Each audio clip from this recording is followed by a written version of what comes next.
Hello guys, welcome back. അപ്പോൾ നമ്മളെന്താ പരിപാടി എന്ന് വെച്ച് കഴിഞ്ഞാൽ ഇപ്പോൾ ഇറങ്ങുന്ന പുതിയ മോഡൽ ടൊയോട്ടൻ്റെ ആയാലും ബലേനോൻ്റെ വണ്ടികളിലൊക്കെ ഒരു ആൻറ്റി തെഫ്റ്റ്, അതായത് ഒരു ചെറിയ ഒച്ച ഉണ്ടാകുമ്പോൾ ആരും വണ്ടീൻ്റെ മേലെ അടിക്കുമ്പോഴേക്ക് അലാറം അടിക്കുന്ന ഒരു സംഭവമുണ്ട്.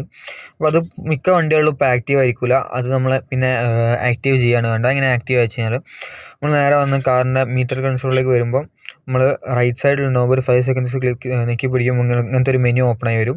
അതിനകത്ത് ആൻറ്റി തെഫ്റ്റ് എന്നുള്ളൊരു സംഭവം പോയിട്ട് സെർച്ച് ചെയ്യുക. അത് നമ്മൾ സെർച്ച് ചെയ്ത് താഴോട്ട് നീക്കി പോകുമ്പോൾ നമുക്ക് ആൻറ്റി തെഫ്റ്റ് എന്നുള്ളൊരു സംഭവം കാണാം. ആൻറ്റി തെഫ്റ്റ് ഇല്ലാത്ത വണ്ടികളിൽ അത് ചെയ്യാനും പറ്റില്ല. അപ്പോൾ അതിന് തൊട്ട് താഴെയുള്ള ഫസ്റ്റത്തെ ഷോർട്ട് സെൻസർ എന്നുള്ള സംഭവത്തിൽ കയറിയിട്ട് അത് ഓണാക്കി ഇടുക. അതിനുശേഷം നമ്മൾ സക്സസ്ഫുൾ എന്നുള്ള ഇത് കാണിച്ച ശേഷം വണ്ടീനെ പുറത്ത് വരിക. എന്നിട്ട് അതിനുശേഷം നമ്മൾ കാർ ലോക്ക് ചെയ്തിട്ട് നമ്മൾ ജസ്റ്റ് കാറിൻ്റെ മേലെ 2 പ്രാവശ്യം അടിക്കുമ്പം കാർ അലാറം അടിയും. അതാണ് ഇതിലിപ്പം കാര്യമായിട്ടുള്ളത്. നമ്മളിപ്പോൾ കാർ ലോക്ക് ചെയ്തിട്ടുണ്ട്. നമ്മൾ നേരെ വന്ന് കാറിൻ്റെ മേലെ 2 പ്രാവശ്യം നമ്മൾ ജസ്റ്റ് ഒന്ന് അടിക്കുകയാണ്. അതായത് അന്നേരം കാർ ജസ്റ്റ് ഒച്ച ഉണ്ടാക്കും.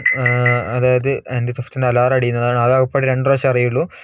ഇത് കുറേ പ്രാവശ്യം ഉള്ളതുണ്ട്. അത് നെക്സ്റ്റ് വീഡിയോ ചെയ്യാം. അപ്പോൾ ഇതാണ് ചെറിയ വീഡിയോ. അപ്പോൾ ഓക്കെ, ബാക്കി നാളെ.